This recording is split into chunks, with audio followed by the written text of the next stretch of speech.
Video में हम लोग सीखेंगे कि बैंक निफ्टी और निफ्टी का वीकली, डेली और इंट्राडे के चार्ट के ऊपर एनालिसिस कैसे करना है, कौन सा ऑप्शन हमारे लिए बेस्ट रहेगा और उसके लिए लॉजिक क्या है, ये सभी बातों को ये वीडियो में स्टेप बाय स्टेप सीखेंगे।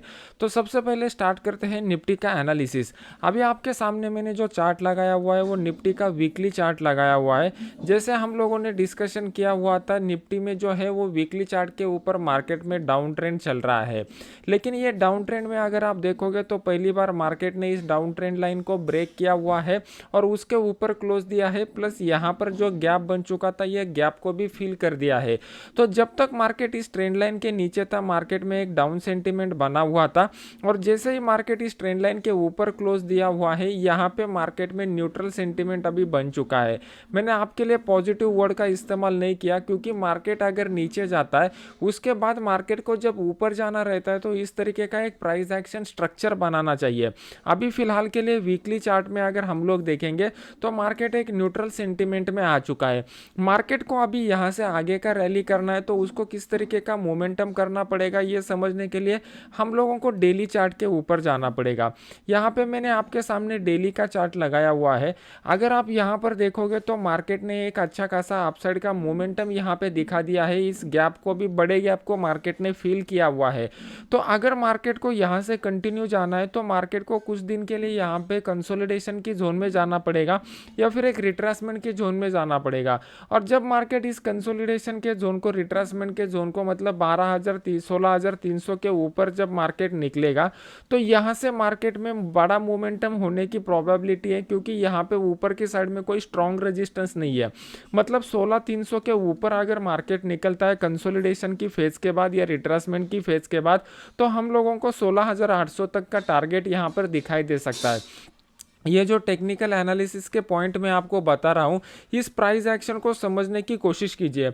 मार्केट में एक सेंटीमेंट डेवलप होता है, मान लो कि यहाँ पे पॉजिटिव सेंटीमेंट डेवलप होगा तो मार्केट को टाइम और स्पेस देना चाहिए कि वहाँ से वीक ट्रेडर निकल के चले जाए और फिर से लॉन्ग के एंट्री मार्केट में बन जाए।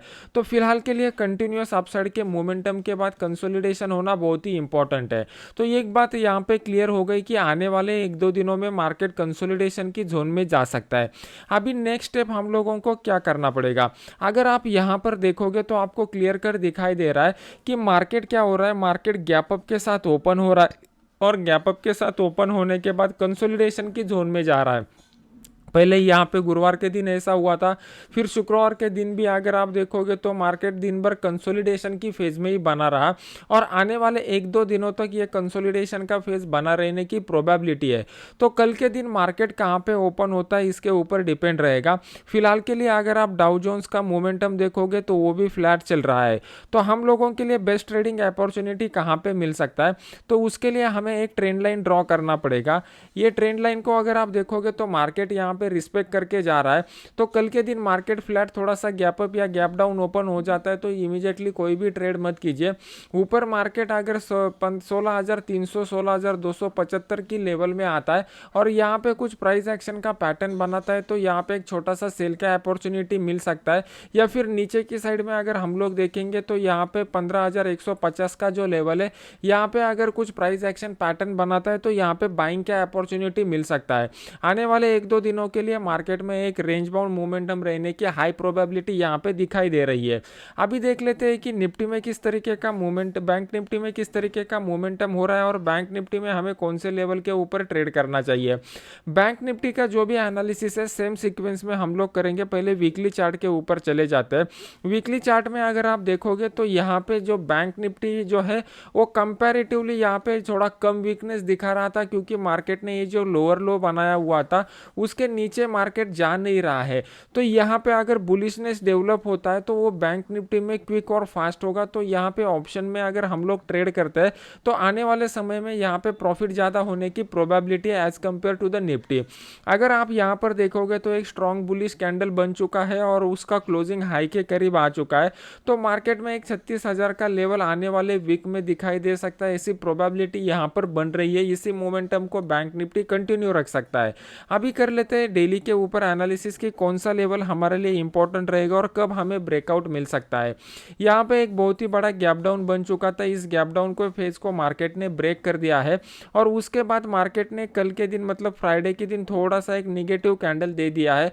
यह हमारे लिए बेस्ट बात है क्योंकि इसके बाद मार्केट अगर एक दो दिनों के लिए कंसोलिडेट हो जाता है तो वेंसडे या थर्सडे के दिन हम लोगों को बढ़िया अपॉर्चुनिटी मिल जाएगा। यहाँ पर एक बात को ऊपर आपको फोकस करना पड़ेगा, जब भी मार्केट में एक निगेटिव कैंडल बनती है मार्केट अपसाइड के मोमेंटम में जाने के बाद, तो समझ लेना कि वो निगेटिव कैंडल प्रॉफिट बुकिंग की वजह से बनी हुई है। जब इस तरीके का निगेटिव कैंडल प्रॉफिट बुकिंग की वजह से बनता है तो बेस्ट जो बायर रहते हैं उनके लिए बेस्ट अपॉर्चुनिटी कब आता है, जब मार्केट नीचे वाले लेवल पर आता है तो वो फ्रेश बाइंग करना यहाँ पर स्टार्ट कर देते हैं। तो इस साइकोलॉजी को हमें समझना पड़ेगा। जब तक मार्केट में आप ये साइकोलॉजिकल पॉइंट नहीं समझोगे तब तक आपको पता नहीं चलेगा कि कहां पे बाय करना है, कहां पे सेल करना है। अभी मार्केट कंटिन्यूअसली अपसाइड का मोमेंटम दिखा दिया था। पहले यहां पे हम लोगों को फर्स्ट यहां पे एक निगेटिव कैंडल मिल चुका है। ये फर्स्ट निगेटिव कैंडल यहां पे हमें क्लियर कट इंडिकेट कर रहा है कि यहां पे वीक ट्रेडर ने प्रॉफिट बुक किया हुआ है। अभी जो बड़े प्लेयर है वो बड़े प्लेयर के लिए क्या चाहिए कि बड़े प्लेयर को और मार्केट में अगर क्वांटिटी ऐड करना है तो वो कौन से लेवल पर ऐड करेंगे, तो उसके लिए नीचे का जो सपोर्ट लेवल रहेगा वो सपोर्ट लेवल हमारे लिए अहम रहेगा। अभी उसको समझने के लिए हमें 15 मिनट चार्ट के ऊपर जाना पड़ेगा। अभी आपके सामने मैंने 15 मिनट का चार्ट लगाया हुआ है। 15 मिनट के चार्ट में अगर हम लोग देखेंगे तो आपको यहाँ पे क्लियर कट दिखाई दे रहा था कि एक बड़ा मोमेंटम इस पॉइंट से स्टार्ट हुआ था। मतलब बड़े प्लेयर का एक अंदाजा रहेगा कि इस लेवल के करीब मतलब 34,700 के करीब अगर मार्केट आ जाता है तो 34,700 के बाद दोबारा मार्केट में बाइंग आने की प्रोबेबिलिटी है। इस पॉइंट को आप समझने की कोशिश कीजिए क्योंकि मार्केट में जब भी आप प्राइस एक्शन का स्टडी करते हो, प्राइस एक्शन के स्टडी में दो पॉइंट आपको समझने पड़ते हैं कि फ्रेश बाइंग कहां पे हो सकता है और शॉर्ट कवरिंग कहां पे आ सकता है। यहां पे फ्रेश बाइंग के लिए हम लोगों को एक सपोर्ट लेवल आइडेंटिफाई करना पड़ेगा क्योंकि मार्केट अभी अप ट्रेंड में बना हुआ है। जब अगर मार्केट डाउन ट्रेंड में बना रहता है तो फ्रेश सेलिंग के लिए हम लोग रेजिस्टेंस जोन को आइडेंटिफाई करते हैं और अप ट्रेंड के लिए हम लोग सपोर्ट जोन को आइडेंटिफाई करते हैं। अभी बेस्ट सपोर्ट जोन जो है वो 34,700 के करीब का निकल के आ रहा है। कल के दिन मार्केट अगर फ्लैट खुल जाता है तो फ्लैट खुलने के बाद फर्स्ट मार्केट को सपोर्ट का लेवल जो रहेगा वो 35,000 34,900 के बीच में रहेगा। अगर 35,000 के लेवल को कल के दिन मार्केट ने यहाँ पे फ्राइडे के दिन एक बार ब्रेक करने की कोशिश की थी, लेकिन यहाँ पे पुट की साइड में हेवी लॉन्ग पोजीशन बने हुए थे, तो यहाँ से मार्केट जो था वो मार्केट ज़्यादा नीचे नहीं आ गया और एक बाउंस बैक मार्केट में दे दिया। सिमिलर तरीके का सिनेरियो मंडे के दिन भी होने की प्रोबेबिलिटी है। अगर आप ओपन इंटरेस्ट का डेटा देखोगे तो आपको दिखाई देगा कि 35,000 का जो लेवल है वहाँ पे अच्छे खासे लॉन्ग पोजीशन बन चुके हैं। तो मार्केट अगर कल के दिन इस लेवल को आता है और यहाँ से एक बाउंस बैक देने की हाई प्रोबेबिलिटी है, जिसके लिए हमें तैयार रहना है। अगर इस लेवल के करीब मार्केट बाउंस बैक देता है तो उस केस में हम लोग 35,000 का जो कॉल है वो 35,000 के कॉल को यहाँ पर बाय कर सकते हैं। ऊपर की साइड में आज का जो क्लोजिंग प्राइस है 35,170-80 के करीब का, उतना टारगेट हम लोगों को आसानी से मिल सकता है। अभी जब भी मार्केट रेंज बाउंड सिनेरियो में रहने की प्रोबेबिलिटी रहती है तो एक्सट्रीम हाई पॉइंट जो रहता है उस एक्सट्रीम हाई पॉइंट को आपको मार्क करना रहता है और जो एक्सट्रीम लो पॉइंट रहता है या फिर सपोर्ट लेवल रहता है उसको मार्क करना रहता है। इसी इन बिटवीन जोन में मार्केट घूमने की हाई प्रोबेबिलिटी रहेगी। लेकिन मार्केट का अगर ट्रेंड अपसाइड का है तो उस केस में हम लोग ऊपर की साइड के ऊपर सेल करना प्रेफर नहीं करेंगे। हम लोग नीचे की साइड में जब मार्केट आएगा तो बाय करने की कोशिश करेंगे। इससे क्या हो जाएगा, इससे आपका सक्सेस रेट बढ़ जाएगा और आपका रिस्क रिवॉर्ड रेशो भी बढ़ जाएगा। हर एक ट्रेड आपका प्रॉफिट में नहीं जा सकता, हम लोगों को प्रोबेबिलिटी बढ़ानी है। तो प्रोबेबिलिटी हम लोग मल्टी टाइम फ्रेम एनालिसिस के थ्रू बढ़ा सकते हैं। प्राइस एक्शन को ऑप्शन चेन के डेटा के साथ क्लब करके हमारा सक्सेस रेट बढ़ा सकते हैं। अभी हम लोगों ने पहले वीकली चार्ट के ऊपर एनालिसिस किया, फिर डेली के ऊपर, फिर इंट्राडे के ऊपर कर रहे हैं। अभी डेली चार्ट में हम लोगों को क्लियर कट इंडिकेशन मिल रहा है कि मार्केट अप ट्रेंड में बना हुआ है। इंट्राडे का चार्ट हमें इंडिकेट कर रहा है कि मार्केट एक कंसोलिडेशन के जोन को कंटिन्यू कर सकता है।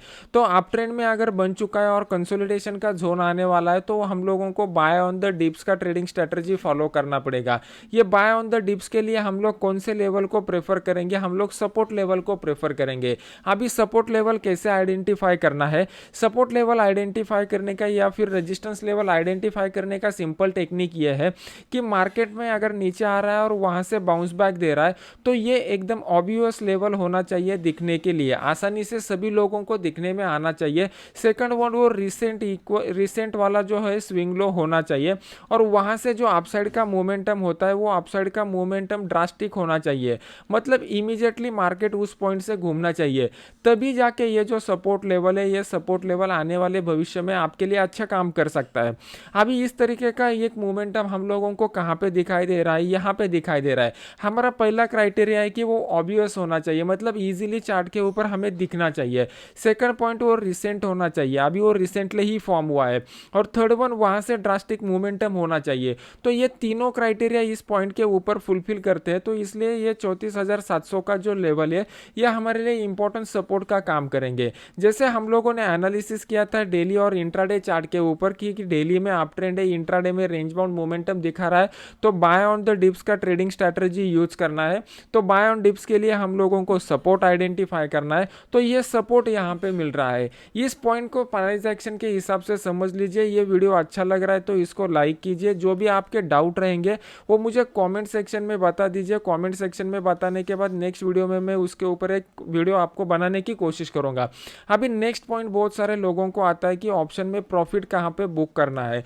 तो ऑप्शन अगर आप लोग बाइंग करते हो तो बाइंग में एक बात समझ लीजिए, हम लोगों के लिए क्विक मोमेंटम इंपॉर्टेंट रहता है। क्विक मोमेंटम में हम लोगों को बड़ा टारगेट, बड़ा रिस्क रिवॉर्ड रेशो मिल सकता है।